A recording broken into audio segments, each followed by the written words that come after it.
ओह, तुमने सब्जी में अजवाइन क्यों डाल दिया? तुम जानती हो ना, मुझे इससे एलर्जी होती है। माफ कर दीजिए मम्मी जी, मुझे तो पता ही नहीं था। निधि, जल्दी से जाकर मम्मी के लिए पानी लेकर आओ। अरे नहीं नहीं जीजू, आंटी जी की एलर्जी पानी से नहीं बल्कि शहद से दूर हो जाएगी। 1 मिनट रुकिए।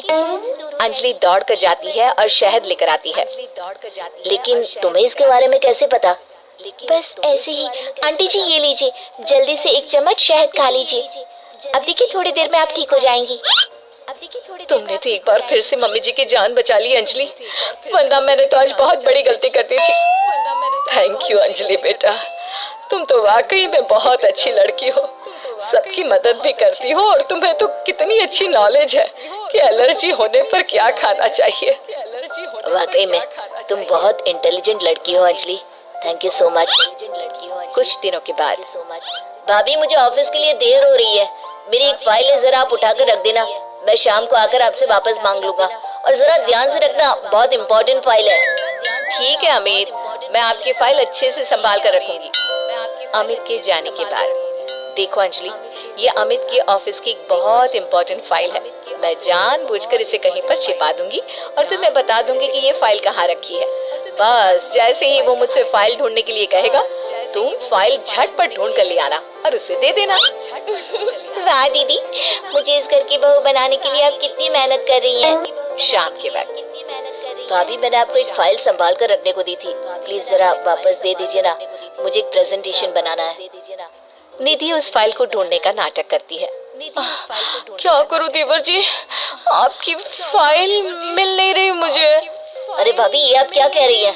अगर वो फाइल नहीं मिली तो मेरा प्रमोशन नहीं होगा। बहुत इम्पोर्टेंट फाइल है। अमित, ये रही तुम्हारी फाइल।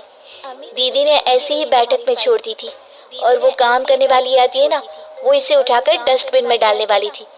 लेकिन सुबह मैंने तुम्हारी बात सुन ली थी तो संभाल कर रख दिया। अंजलि, मैं कैसे तुम्हारा शुक्रिया अदा करूं? तुम जानती नहीं तुमने मेरे लिए आज क्या किया है। अगर ये फाइल खो जाती ना तो मेरा बहुत बड़ा नुकसान हो जाता। देवर जी, मैं तो आपसे पहले से कह रही थी, मेरी बहन अंजलि बहुत अच्छी है। वाकई में बहुत समझदार और इंटेलिजेंट लड़की हो तुम। हमारे फैमिली के लिए कितना कुछ कर रही हो। पहले मम्मी को बचा लिया और आज मेरी फाइल। अगले दिन मुझे लगता है कि अमित भी अंजलि को धीरे धीरे पसंद करने लगा है। तुमने फिर से वही कहानी कहना शुरू कर दिया। मैंने कहा ना, अंजलि की शादी अमित से हम नहीं करवाना चाहते। देखो बेटा, तुम्हारी बहन बहुत अच्छी है, लेकिन फिर भी मैं अमित के लिए किसी दूसरे घर की लड़की लाना चाहती हूँ। एक ही घर की 2 लड़कियाँ मुझे अपनी बहू बनाकर नहीं लानी। मम्मी जी, मेरी बहन ने आपके लिए इतना कुछ किया और फिर भी आप उसके साथ ऐसा कर रही हैं। तुम गलत समझ रही हो निधि। ये बात तो हम लोगों ने तुम्हें पहले ही कह दी थी। तुम्हारी कोशिशें बेकार है। ऐसा कुछ नहीं होने वाला निधि। देखा दीदी, तुम्हारे सब कुछ करने के बाद भी तुम्हारे ससुराल वाले मुझे इस घर की बहू बनाने के लिए तैयार नहीं है। लगता है अब एक आखिरी खेल खेलना पड़ेगा और देखना, उसके बाद सब ठीक हो जाएगा। मजबूरी में मेरी सास को अमित के साथ तुम्हारी शादी करवानी पड़ेगी। लेकिन दीदी, अब आप क्या करने वाली हैं? कल रात को जब अमित ऑफिस से देर से लौटेगा तो उसके खाने में बेहोशी की दवा डाल दूंगी।